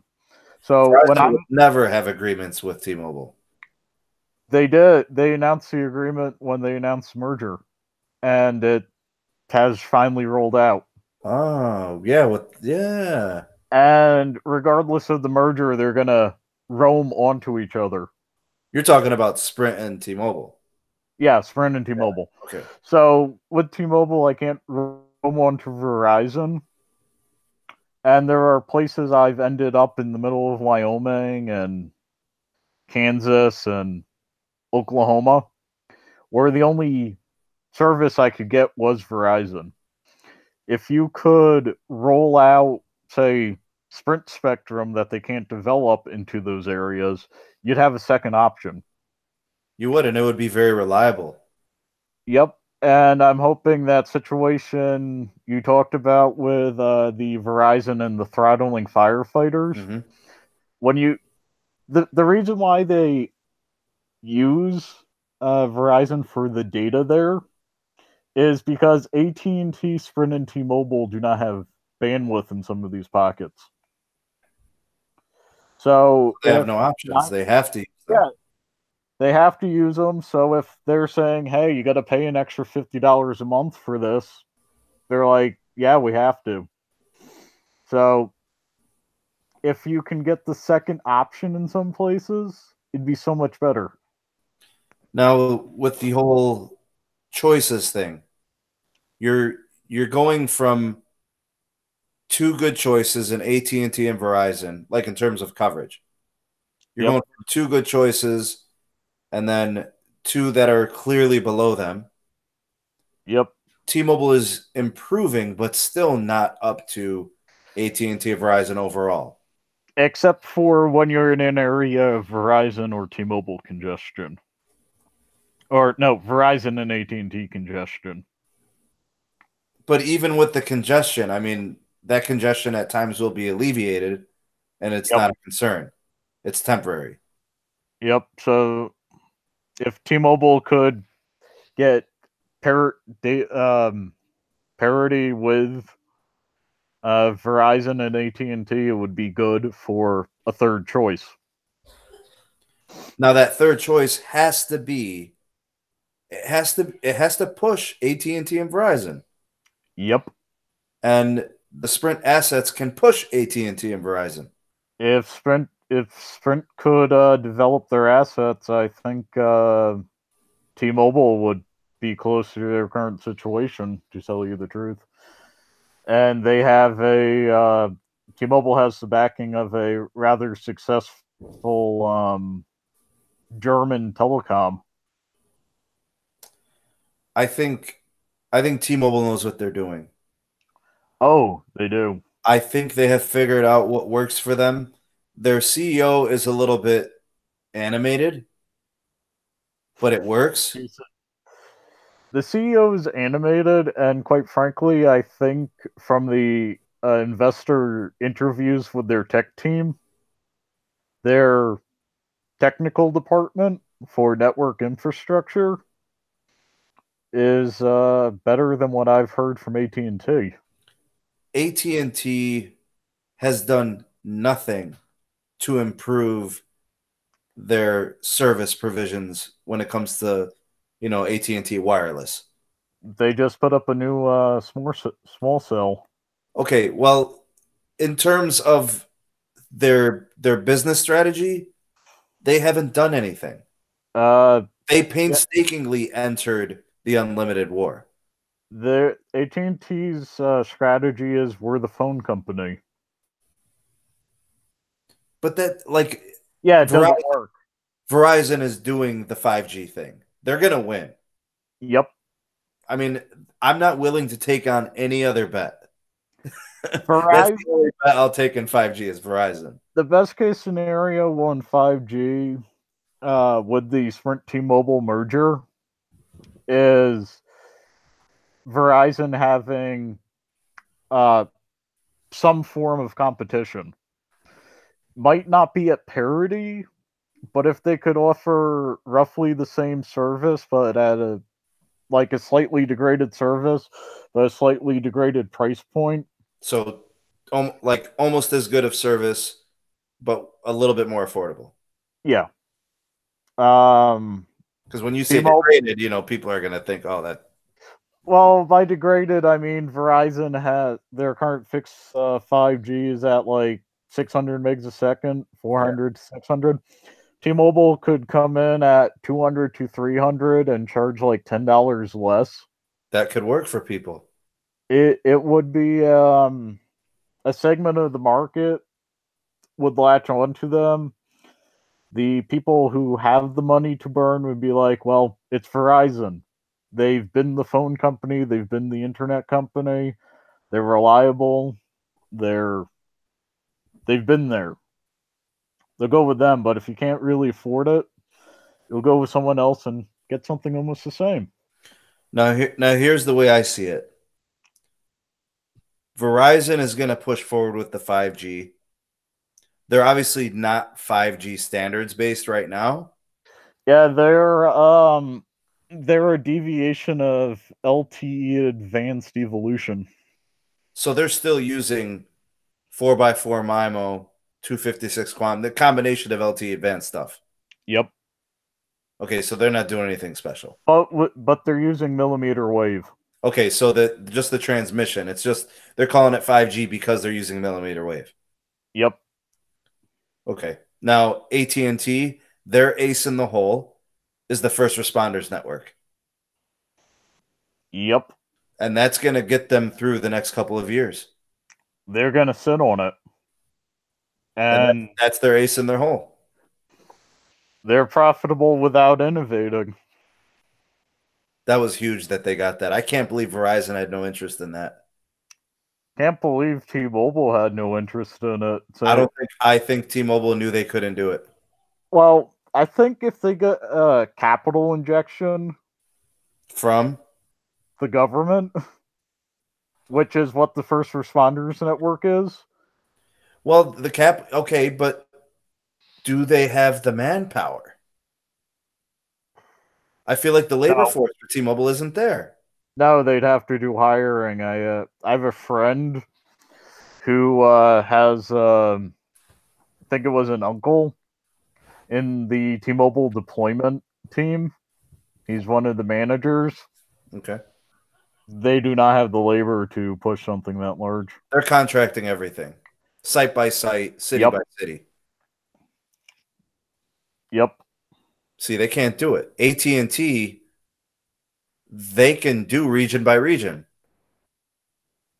And they've been doing region by region. AT&T's, they're really funny like that. Like they get hot on something, and then they go hard, and then they kind of like walk away from it. I mean, it's working, but like they kind of back away. Verizon's like, all right, here's what we're going to do. We're pushing forward with this full throttle. And they have failed a couple times. Like specifically the Oath segment. Like that is an absolute failure. They've got to walk away from Oath. The whole AOL Yahoo thing. It's all wrong. They're actually splitting it off. Okay, so they're going to try to salvage it. Yeah, they're as of the January 1st, I believe, or January 20th, they're splitting into 3 companies. Now, I think this is all very strategic. Verizon realigning its company, I think in response to the merger. Seriously. Yep. AT&T, the first responders network, that boosts them pushing forward. They're like, well, fine, let the merger happen. We don't care. We're doing our thing. So as it pertains to probabilities, you and I both believe it's going to happen. No argument there. In terms of the FCC, are they going to be in the way of the merger? In any way, shape, or form? Well, the head of Verizon said, we're Verizon, we're number one. Okay. It doesn't matter if they merge.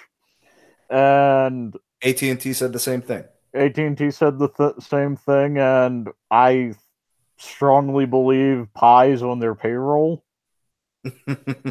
So I don't see any issues whatsoever, especially since they're led by Republicans. Right. Like, was it a 4-3 majority? It is. So, yeah, I think the vote will only be a formality. So the FCC is not stopping it. Nope. The DOJ has to operate thinking of the best interests of the people. They think of long-term consumer effects. Yeah. And The issue with the wireless worker union does not really apply with them. no, it doesn't, but they do have to operate on the notion that with this decision, we need all documentation of Yep. what Sprint has been doing for the last 20 quarters. I'd say past 10 years if it was me, but you Well, know. yeah, I mean, But that would flood them with paperwork. they'd have boxes from here out of their wazoo, you know? Yeah, it's basically underdeployed assets and trying to artificially inflate the stock. Now, my most recent video, I covered some of the concerns that the DOJ has stated. They have come out and been quoted on this. You know, so this is not something made up. This is legitimate. They Yep. have said that we are analyzing what Sprint is saying. We are looking at their documentation as they reveal it to us. That tells me two things. Number one, they need to make sure that what Sprint is saying is actually the case. Yep. And number two, they need to see if Sprint is hiding something. I think they are hiding something. And because the one thing that doesn't make sense about what this DOJ, I think it was the Attorney General, Assistant Attorney General, he said the only thing that stops mergers or slows them down are the parties that are merging. Yep. So when he says that, he's basically saying we are willing to allow this to happen.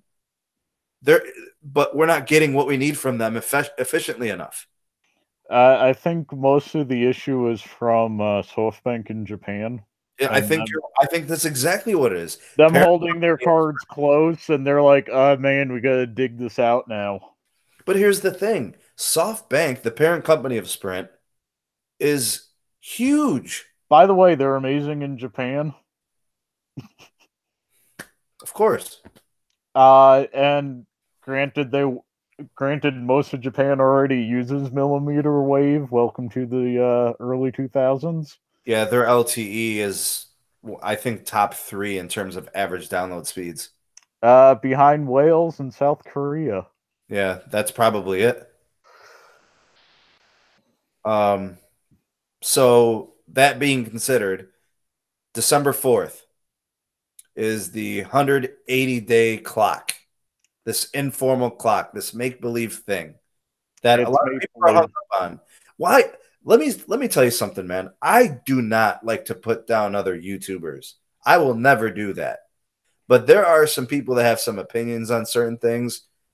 People that talk in comment sections. I love the interactions. But there are some people that are sadly misguided when it comes to this 180-day clock. This 180-day clock is as arbitrary as it comes. Didn't they pause it for 2 months? Does it even matter? Nope.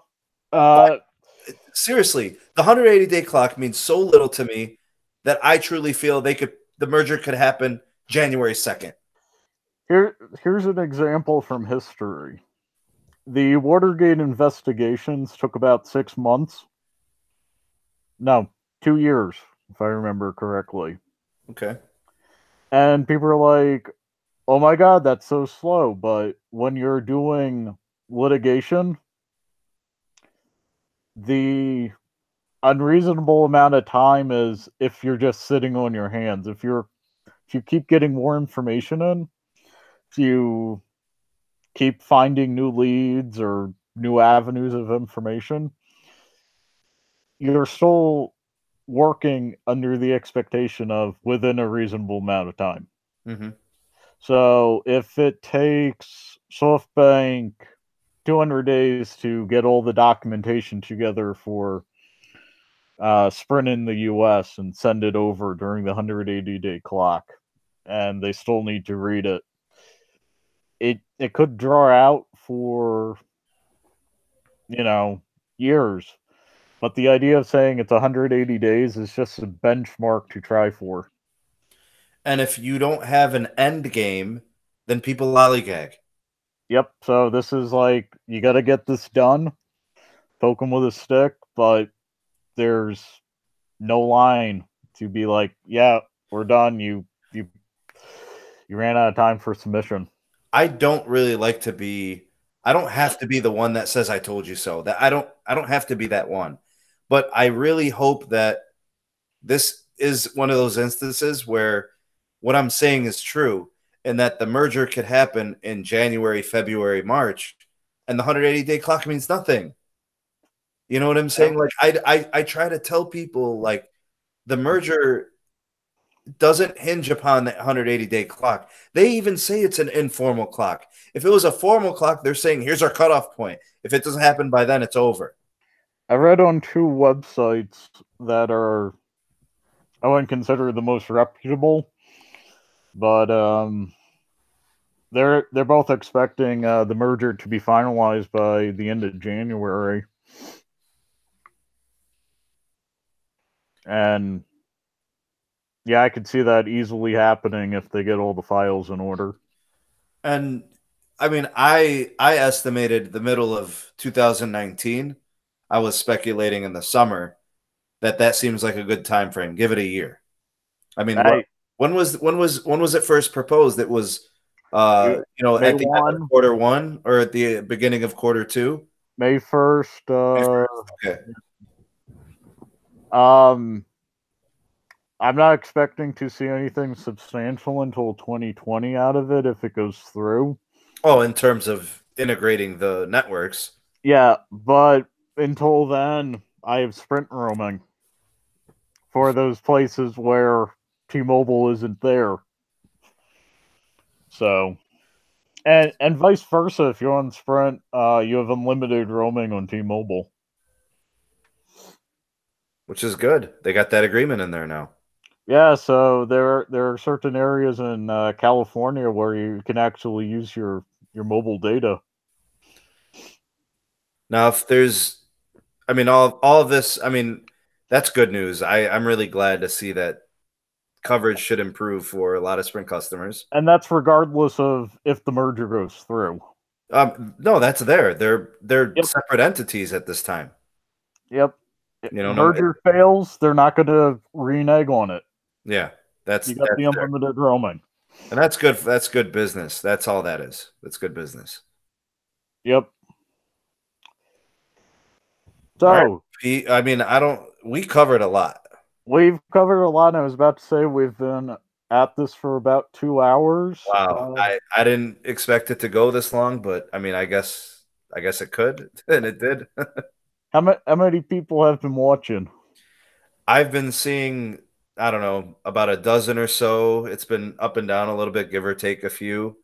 There's been some action in the live chat, which is good. People having conversations there. And anybody correct me? Not really. Not really. I think you've been spot on. Brian was in here. He was giving us a few things. Some things I actually wanted to come back to. We could probably address them real quick. Yeah. So Brian was talking about AT&T prepaid. They're going to have HD service starting November 27th. So for those of you out there that don't know, HD is like a bundling feature set that AT&T offers. It only goes from AT&T postpaid to AT&T postpaid. So now, and I think within the last year, Verizon AT&T works for HD also. But now prepaid side is going to have HD. So is this HD video? HD calling, I believe. Good, so, they're getting on the ball. Well, this is something that should have been there a long time ago, man. Yeah, now if your unlocked phones can work on it, that'd be even better. That's why I left AT&T. That's why I left them. Is I wasn't getting the Wi-Fi calling, the HD calling. That feature set wasn't there on the prepaid side. Pixel 3 XL on T-Mobile, no provisioning, no notice, no nothing. Everything just straight with the SIM? Put the SIM card in, 100% since I started using it. Nice. Yeah, so Brian wanted to kind of let us know that. I might shoot something in the next video to kind of let people know about that. That's a good update. There was something else that I wanted to mention here. Man, I don't remember what it was. Anyways, we're good to go, man. I think that's good enough. Pete, I really appreciate you being on. Thank you so much for taking this opportunity to spend a couple hours with us here. It was a lot of fun from my end. I hope you enjoyed your time. My pleasure, and I enjoyed it. And I want to do a shout out to my business. Nice. Go ahead. Do the shout out, man. So I work in the small business here in Boulder County, Colorado, Tech Guru LLC, and my opinions do represent the opinions of my employer. So now, in terms of the business, how long have you been with your employer, your company? We've been incorporated for 3 years. And you've been out of Boulder this entire time? It's based out of the city? Boulder County. Okay, got you. All right. Now, if it's not too forward of me to say, Pete, is there a website or anything that you want to shout out to for the business? TechGuruHelpDesk.com. I'll shoot it to you so you can throw it in the description. Sure. We basically we have some comprehensive guides on how to block viruses and back up. Okay, so IT specialists. Yep, and most of the stuff's remote. Nice. Remote is nice, guys. Remote is very convenient. I'm sure. Which going back to the the fixed 5G, if you can get it in decent speeds in rural areas, you could get some economic development there that wasn't there before, just through the remote connections. Fantastic. All right. Is there anything else you want to cover, Pete? Nope. Just thank you for having me on, and thank you for the people. Here, thank you for the people who participated in the chat. Now, Pete's just like me, guys. We really enjoy the action in the comments section. We really enjoy the interaction here on the channel. So Pete's very heavily involved. You can find him as well as others on the Patreon page. The community there is pretty small, but it's very intimate and really interactive because it is so small. But we're looking to add some more patrons there. So I'll put a link in the description below for the Patreon page. So, a lot of what I do on the YouTube channel is also covered there, but a little bit more in depth on the Patreon side. And actually, I really do enjoy the Patreon side. It's a little bit more enjoyable for me. The YouTube is great too. It's obviously a bigger community, but I do want to see the Patreon page grow. So for those of you, I'm going to go ahead and get the links in the description for the Patreon page, as well as Pete's website for his company. And I think that's pretty much going to wrap it up for this one. Oh, go ahead. One last thing. At some point in the future, I might be sharing with Sneed some information regarding 5G, regarding vehicle integration. So we're talking autonomous vehicles, Internet of Things. IoT vehicles. Got it. Currently working with a body to develop a universal standard for that. I'm looking forward to it.